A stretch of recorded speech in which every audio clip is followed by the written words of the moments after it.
Nunca me gustó llegar tarde, pero esa noche lo hice a propósito. Me quedé unos minutos afuera, fingiendo que tenía una llamada urgente, solo para verlos entrar. Mi madre caminaba con ese paso rígido que usaba cuando quería que el mundo pensara que todo estaba bajo control. Mi papá parecía incómodo con tanto lujo, pero no decía nada. Romina entró como si el hotel fuera suyo. Lo que no sabían era que sí lo era.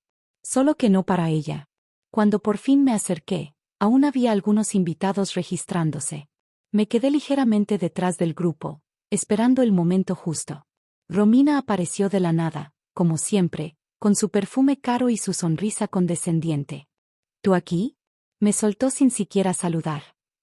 No sabía que te habías comprado un vestido formal. Me limité a sonreír. Ni me molesté en responderle. Pero cuando intenté avanzar hacia el vestíbulo, se puso frente a mí. Amaris, este lugar no es para hacer shows, añadió, más bajo. Si no puedes pagar, mejor vete antes de hacer el ridículo. Mi madre se acercó entonces, apoyando su mano en el brazo de Romina como si quisieran hacer un escudo humano. No hagas un papelón, hija. Hoy es sobre tu papá. No sobre tus impulsos. Mateo apareció justo en ese momento. Elegante, neutral, como buen estratega. Se dirigió a mí con esa mezcla de respeto y código que solo nosotros entendíamos. Señora Beltrán, todo está listo.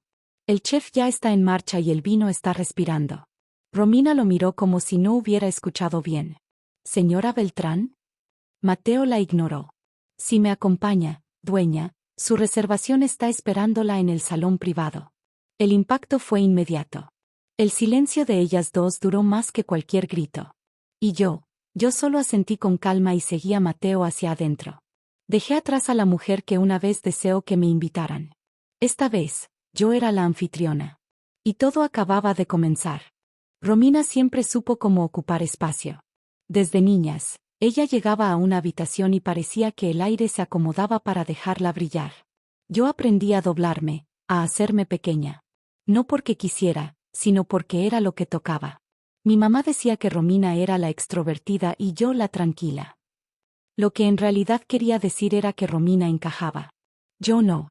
Ella bailaba en las fiestas de la escuela, ganaba concursos de oratoria, salía bien en las fotos. Yo dibujaba hoteles en la parte de atrás de mis libretas y leía sobre arquitectura de interiores mientras los demás hacían TikToks. Cuando dije que quería estudiar hospitalidad, mi papá ni fingió interés. ¿Y eso qué es? ¿Mesera profesional? Me tragué la rabia. Ya era rutina. Ellos hablaban, yo callaba. Siempre hacían referencia al futuro brillante de Romina, a sus prácticas en el extranjero, a su noviecito abogado con papá senador. Lo mío, en cambio, era tratado como un pasatiempo extraño. Como si un día se me fuera a pasar. Pero no se me pasó. Me becaron en una universidad pública, y mientras ellos pagaban la mensualidad de Romina en una privada carísima, yo trabajaba de madrugada limpiando oficinas para cubrir los gastos que la beca no alcanzaba. Nunca me visitaron en mi pequeño cuarto compartido. Nunca preguntaron cómo iba. Una vez, me enfermé tan fuerte que falté a clase por una semana entera. Nadie llamó. Nadie se dio cuenta. Ni siquiera Romina, que sí tenía tiempo de subir fotos con amigas cada fin de semana. La única que sí me vio fue la doctora Iturriaga, profesora de gestión hotelera. Me pidió quedarme después de clase. Pensé que había hecho algo mal, pero no. Solo quería decirme algo. Tú tienes lo que muy pocos en esta carrera, me dijo. Instinto. Capacidad para ver lo que otros ignoran. No lo pierdas. Ese día, mientras volvía a pie a mi casa porque no tenía para el camión, repetí sus palabras como mantra. Nadie más lo había dicho. Ni mi madre. Ni mi padre. Ni mi hermana. Solo ella. Pero bastaba. Fue ahí cuando decidí que, aunque tuviera que hacerlo sola, iba a construir algo que no pudieran ignorar. A veces pienso que si me hubieran dado apoyo en lugar de silencio, mi camino habría sido más corto. Pero también sé que no habría sido mío. Lo construí a punta de horas robadas al sueño, de días donde no comía bien porque necesitaba ahorrar hasta el último peso, de meses donde no había un solo mensaje preguntando cómo estaba. Me levantaba antes de que saliera el sol para limpiar oficinas. Luego iba directo a clases. En las tardes, trabajaba en la recepción de un hostal. Y por las noches, Tomaba turnos extra en un restaurante como ayudante de barra. Dormía en bloques de 3 o 4 horas, como si mi cuerpo se adaptara al ritmo de guerra que yo misma me impuse. Aún así, no me quejaba. Tenía un cuaderno donde anotaba todo lo que aprendía, detalles del check-in, reacciones de los huéspedes, errores en el servicio, menús que funcionaban mejor según el tipo de cliente. Era mi libreta secreta, mi escuela real. En el último año de carrera, la doctora Iturriaga me recomendó para una pasantía en Casa Bruma, un hotel boutique en San Cristóbal. Era la primera vez que trabajaba en un lugar donde el lujo no era ostentación, sino sutileza. Donde todo se pensaba, la música, los aromas, la textura de las sábanas. Yo observaba, absorbía, escribía.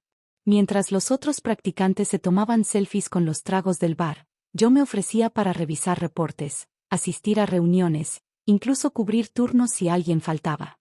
No porque fuera una mártir. Porque sabía que si quería aprender de verdad, nadie iba a regalarme el acceso. Un día dejé uno de mis análisis financieros, que hacía por iniciativa propia, en la oficina del gerente.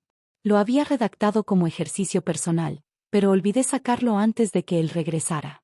Horas después me llamó. Pensé que me iba a regañar por entrometida. Pero no.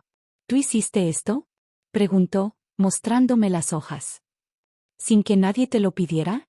Asentí, conteniendo la respiración. Esto es mejor que lo que nos entrega la consultora externa. Cuando termines tu carrera, hay un puesto para ti. No como practicante. Como parte del equipo. Ese fue el primer sí que cambió mi vida. El segundo vino mucho después, cuando dejé de pedir permiso para ocupar mi lugar. Acepté el trabajo en Casa Bruma sin dudar. Mi contrato fue modesto, pero las oportunidades eran gigantes. A los 6 meses ya estaba liderando pequeños proyectos, rediseñar la experiencia de check-in, crear rutas sensoriales para huéspedes con estadías largas, entrenar al personal en hospitalidad emocional. Nadie me decía qué hacer, pero yo buscaba cada hueco y lo convertía en valor. En paralelo, empecé a ahorrar. No para ropa ni viajes, como hacían mis excompañeros, sino para ideas. Abrí una cuenta separada, sin tarjeta ni notificaciones. Cada quincena, apartaba lo que podía. 100 pesos. A veces 200. O nada. Pero el plan era claro. Algún día, tendría mi propio lugar. Cuando cumplí 26, ya había pasado por 2 cadenas boutique. Una en Tulum, otra en Valle de Bravo. En cada una, dejaba una huella. La gente creía que tenía suerte. Yo sabía que tenía estrategia. Nunca anuncié mis movimientos. No posteaba logros. Ni siquiera actualicé mi currículum. Solo trabajaba. Observaba. Construía. Y mientras yo crecía, mi familia seguía creyendo que trabajaba como recepcionista. Romina me preguntaba cada diciembre si aún seguía en el mismo hotelito. Mamá solo quería saber si iba a poder mandarles café de cortesía cuando fuera a visitar. Nunca preguntaban cuánto ganaba. ¿Qué proyectos tenía? Si me gustaba lo que hacía. No me dolía. Ya no. Era como cuando uno se acostumbra a una muela que ya no está. Duele al principio, luego solo se siente el hueco. A los 28, encontré la propiedad. Una casona antigua, con historia y grietas, a 3 cuadras del centro de Oaxaca. Los turistas pasaban sin verla. Yo vi potencial. Vi poesía en las baldosas rotas. Conseguí financiamiento a través de inversionistas privados. Todos contactos que había cultivado en silencio, sin grandes promesas, solo con resultados. Renové cada rincón, prioricé talento local, e hice de esa ruina un espacio íntimo, elegante, profundamente oaxaqueño. La llamé Hotel Luciérnaga. Porque era justo eso, una luz discreta en medio de la oscuridad. No necesité publicidad agresiva. El boca en boca la llenó. En menos de un año, estaba entre los 5 mejores hoteles boutique del estado. Y lo más irónico es que, cuando Romina lo encontró en Google buscando un lugar para celebrar el cumpleaños de papá, creyó que sería demasiado caro. El grupo de WhatsApp familiar llevaba semanas en silencio, como siempre después de las fiestas decembrinas. Fue mamá quien lo reactivó, con un mensaje corto y directo: ¿dónde celebramos los 65 de tu papá? Pensábamos algo especial. ¿Qué tal ese Hotel Luciérnaga que salió en la revista? Alguien fue y dice que es divino. Me quedé mirándolo como si fuera una broma. Romina respondió de inmediato, como si ya lo tuviera planeado. Lo vi en Instagram. Se ve top. Pero carísimo. Igual podríamos pedir cotización. Carísimo. Esa fue su palabra. Me reí sola. Pensé en decirles la verdad en ese momento. Que el hotel no solo era mío, que yo misma había diseñado el menú, que hasta la selección musical que sonaba en el lobby llevaba mi firma. Pero no lo hice. No por miedo. Por estrategia. Algo en mí quería ver hasta dónde podían llegar creyendo que yo seguía en su escala de siempre, la hija que nunca fue suficiente. He escuchado que el lugar es excelente, escribí con neutralidad. Puedo averiguar si tienen disponibilidad. Tal vez conozco a alguien del equipo. Pasaron horas antes de que mamá respondiera. Finalmente escribió, averigua, pero debe ser muy caro. Romina se ofreció a pagar la mitad. Vemos cómo completamos el resto. Pero nada de cosas imposibles, ¿ok? Me ardieron los dedos, pero no dije nada. Respondí con un simple, déjenmelo a mí. Ese mismo día llamé a Jackson, mi gerente general. ¿Te acuerdas del cumpleaños que te mencioné? Ya eligieron el Luciérnaga. Quiero que todo esté perfecto. Jackson soltó una risa entre nerviosa y emocionada. ¿Van a saber que eres la dueña? Negué con la cabeza aunque él no podía verme. No todavía. Trátalos como cualquier cliente. Pero darles lo mejor. Winston, privado. Menú de 5 tiempos. Vino stop. Y cuando pidan precio, solo diles que tenemos una promoción especial. Yo cubro la diferencia. Mientras hablábamos, sentí algo dentro de mí acomodarse. No era venganza. Era algo más fino. Una especie de equilibrio interno. Lo único que no podía prever era lo que vendría después, cuando Romina decidió llamarme personalmente. No era común que Romina me llamara. De hecho, no hablábamos por teléfono desde el cumpleaños de mamá 2 años atrás, cuando se enojó porque no fui a la comida familiar. Así que cuando vi su nombre en la pantalla, supe que no era casual. Contesté con voz tranquila, como si no llevara 10 minutos preparándome mentalmente. ¿Así que si vas a venir al cumple de papá? Dijo, sin saludar. Mamá dice que tú tienes contactos en el Luciérnaga y que lograste una rebaja. Algo así, respondí. Wow. Mira tú. No sabía que todavía tenías amigos en lugares bonitos. La dejé hablar. Siempre tenía ese tono, como si cada frase viniera con una palmada condescendiente. Como si estuviera sorprendida de que yo no estuviera viviendo en un cuarto de servicio. ¿Y vas a ir sola? Preguntó, con una mezcla de juicio y curiosidad. Digo, es un evento familiar. Sí, voy sola. No necesito compañía para sentarme a cenar con mi familia. Hubo un silencio breve. Luego se rió, como si quisiera sonar despreocupada. Bueno, entonces por favor trata de vestirte bien. No vayas a salir con una de tus rarezas. Es un lugar elegante. Me miré, justo en ese momento, con el vestido de diseñador que me habían mandado desde Ciudad de México para la presentación del nuevo hotel. Ni siquiera lo había usado todavía. Y ahí estaba mi hermana, asumiendo que yo iba a aparecer con ropa reciclada de un bazar. Tranquila, le dije. Sé cómo ir vestida. Es que, no quiero que mamá se incomode. Tú sabes cómo es. Todo le afecta últimamente. Asentí en silencio, como si ella pudiera verlo. Esa frase me la habían repetido tantas veces que ya ni me molestaba. Entonces nos vemos allá, concluyó. Y antes de colgar, añadió. Llega puntual. Ya sabes que a papá no le gusta esperar. Colgué sin decir nada más. Me quedé mirando el teléfono por un segundo y luego abrí el grupo interno del hotel. Teníamos una cena privada que organizar, y yo quería cada detalle perfecto. Incluyendo el vino favorito de papá y un postre que Romina había odiado de niñas pero que ahora fingía adorar. La noche llegó con puntualidad implacable. Desde mi oficina, observaba las cámaras de seguridad mientras todo se ponía en marcha. Romina y mamá habían llegado 40 minutos antes, revisando cada detalle como si fueran inspectoras de calidad. Mamá llevaba su traje azul marino de eventos importantes, el mismo que usó en la boda de Romina. Romina, en cambio, iba vestida como si fuera la anfitriona de una gala. Las vi corregir la posición de los centros de mesa, hablar con el concierge como si les debiera explicaciones y dar órdenes al equipo que, por contrato, las trataba con cortesía absoluta sin delatarlas. Jackson mantenía el profesionalismo impecable, pero yo conocía su mirada. Había diversión contenida en cada gesto. Me preparé. El vestido que elegí era sobrio, pero la tela hablaba por mí. Tomé el ascensor privado, bajé al lobby y salí del edificio por la entrada trasera para rodear la cuadra y entrar como una clienta más. No quería privilegios. Quería la escena exacta, sin filtros. Cuando llegué, algunos invitados ya estaban pasando al salón reservado. Me detuve un segundo en la recepción, donde Mateo, como acordamos, fingía no conocerme. Me sonrió apenas con los ojos y asintió. Y justo cuando estaba por avanzar, Romina salió del baño. Se detuvo en seco al verme. Me miró de pies a cabeza con una expresión que mezclaba incredulidad y juicio. «Viniste», dijo, como si eso fuera sorprendente. «Qué bueno». Mamá estaba convencida de que ibas a inventar alguna excusa. Sonreí sin mostrar los dientes.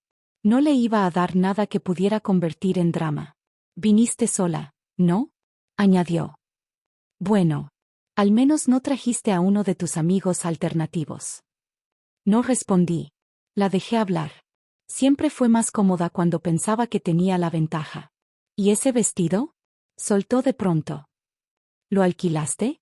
Estaba por decirle algo cuando mamá apareció. «Amaris», dijo, sin emoción. «Qué bueno que llegaste. Hay que ubicarnos. No hay silla extra, así que…». Antes de que pudiera terminar, Mateo intervino. «Disculpe, señora. Solo necesito un momento con la señora Beltrán. Es sobre los arreglos especiales para esta noche». Mamá frunció el ceño. Romina ladeó la cabeza. «¿Arreglos especiales?», repitió. Y fue ahí cuando Mateo dejó caer la primera ficha del dominó que nadie había visto venir. Mateo se mantuvo sereno, con la misma expresión que usaba cuando recibíamos diplomáticos o celebridades. «Solo quería confirmar que las peticiones especiales de la señora Beltrán están cubiertas», dijo, mirando a mamá y a Romina con profesionalismo quirúrgico. «El vino ha sido decantado 3 horas como solicitó, y el chef ya está preparando el menú personalizado». Mamá parpadeó varias veces. «¿Peticiones? ¿De quién?». Romina se rió, nerviosa. «Debe haber una confusión», le dijo a Mateo. «Ella no es, o sea, no trabaja aquí». Mateo asintió. «Tiene razón. No trabaja aquí. Es la dueña».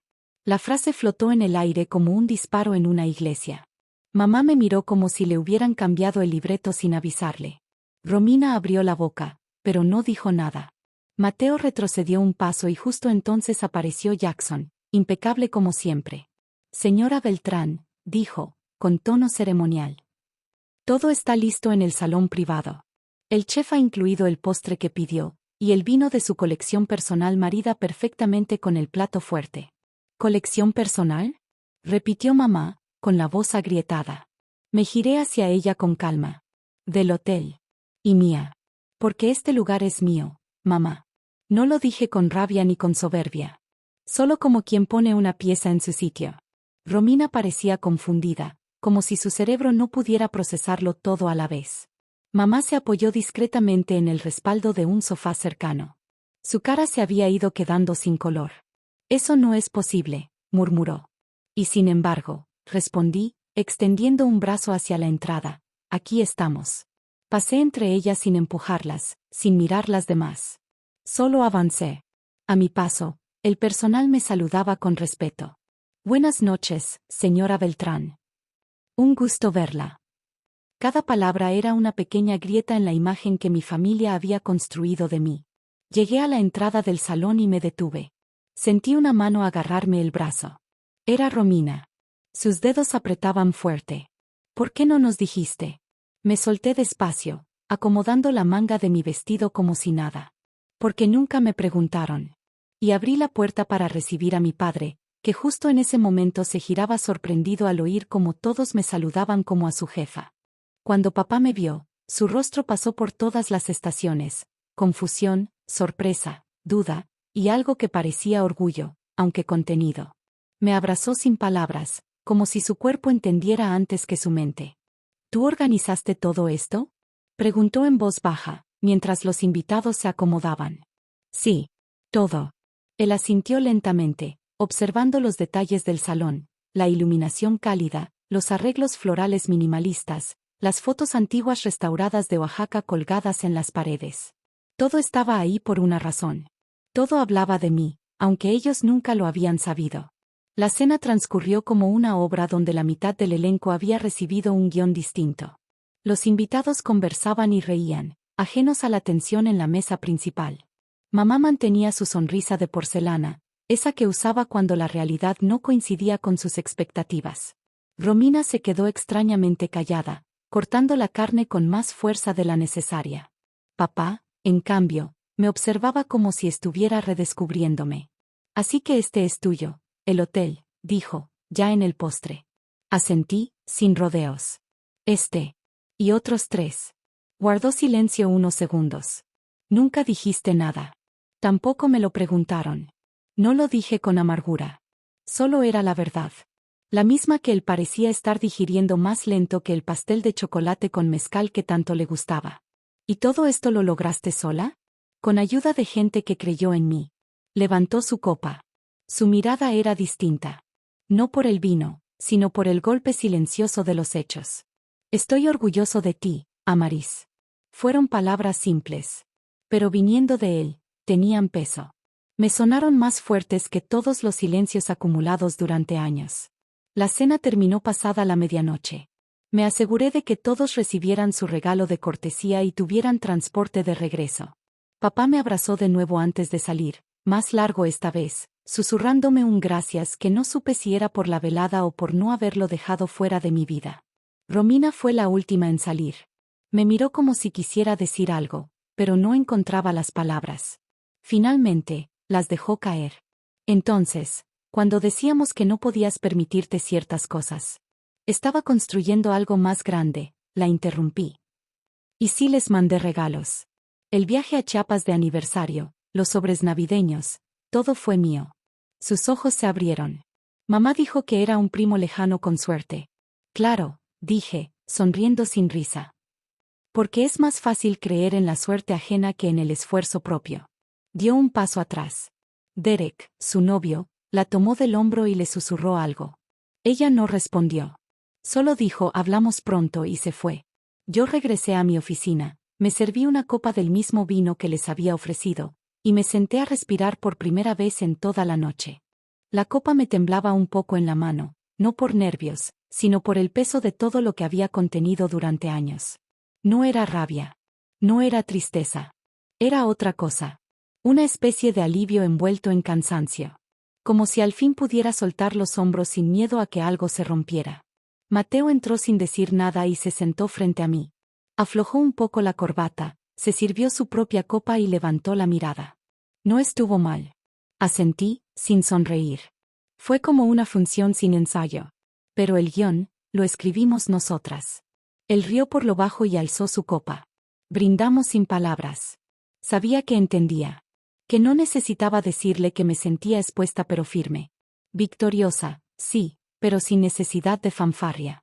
¿Y ahora qué? Preguntó, serio. Ahora pongo límites, dije sin pensarlo. Como si ya lo hubiera decidido antes de decirlo en voz alta. Claros. Reales. Y permanentes. Me quedé mirando la copa, viendo cómo giraba el vino. No quería cortar la relación con mi familia, pero tampoco iba a volver a callar mi éxito para que ellos no se sintieran incómodos. Pasamos 2 horas diseñando un plan. No para castigar, sino para protegerme. Llamé a mi terapeuta y pedí una cita de urgencia. Envié un correo a mi abogada para documentar los regalos que había hecho de forma anónima. Y escribí un mensaje para papá, agradeciéndole sus palabras, pero dejando claro que necesitaba conversar a solas con él.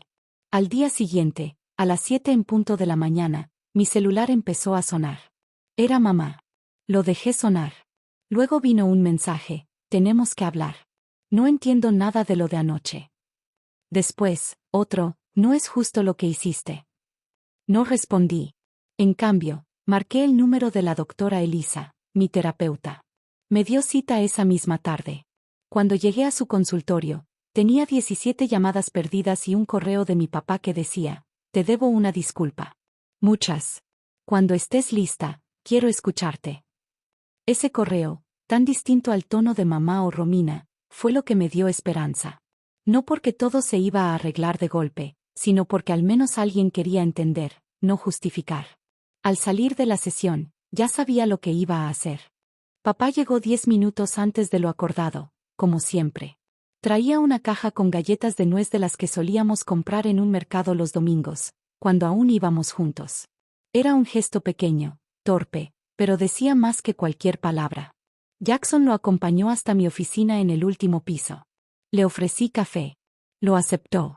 Se sentó frente a mí, sin ese aire de autoridad que siempre llevaba consigo. Parecía más liviano. O más viejo. O tal vez solo más real. No sé por dónde empezar, dijo, después del primer sorbo. Yo sí sabía. No quiero hablar desde el reclamo. Solo necesito que entiendas cómo se sintió todo desde este lado. Él asintió, bajando la mirada. Siempre creí que era mejor no hacer diferencias. Pero supongo que hacerlas sin admitirlo es peor. Tomé aire. Cuando gané mi primer cargo de gerencia, te llamé. Me dijiste, al menos es un trabajo estable, y cambiaste de tema para hablar de lo que Romina había logrado esa semana. Cuando abrí mi primer hotel, nadie lo supo. Porque ya me había quedado claro que cualquier éxito mío iba a ser tratado como casualidad, no como capacidad. Papá se frotó la frente. Lo vi tragar saliva. No fue justo. Pensé que estaba siendo realista contigo. Que te protegía de decepciones. ¿Y a Romina la protegías? Pregunté, no con rabia, sino con cansancio. A ella la impulsaban. A mí me preparaban para caer. No dijo nada por un momento. Luego me miró de frente. Tienes razón. Y lo lamento. Lamento haber sido tan ciego, tan cobarde. Lo que has construido es extraordinario, Amaris. Y no solo por los hoteles. Por cómo lo hiciste. Por quién tuviste que ser cuando nadie te veía. No lloré. No me quebré. Solo asentí. Era la validación que no había buscado, pero que agradecía. Le hablé de los límites que iba a poner. De que mis relaciones familiares serían individuales, no en masa. Que no permitiría más comentarios que minimizaran mi trabajo o mi voz. Que si querían estar en mi vida, sería desde el respeto. Es justo, dijo, sin negociar nada. Cuando se fue, me quedé sola un rato. No para procesar. Para cerrar. Después, llamé a mi abogada y le pedí que iniciara los trámites para formalizar la autoría de todos los regalos financieros que hasta ahora llevaban nombres falsos. ¿Te has sentido alguna vez subestimada por la gente que más debía creerte? Si esta historia resonó contigo, dale like burbuja de diálogo, deja tu experiencia en los comentarios, quiero leerte, y no olvides suscribirte para más relatos reales de mujeres que eligieron su dignidad, incluso cuando nadie apostaba por ellas. Nos vemos en el próximo capítulo.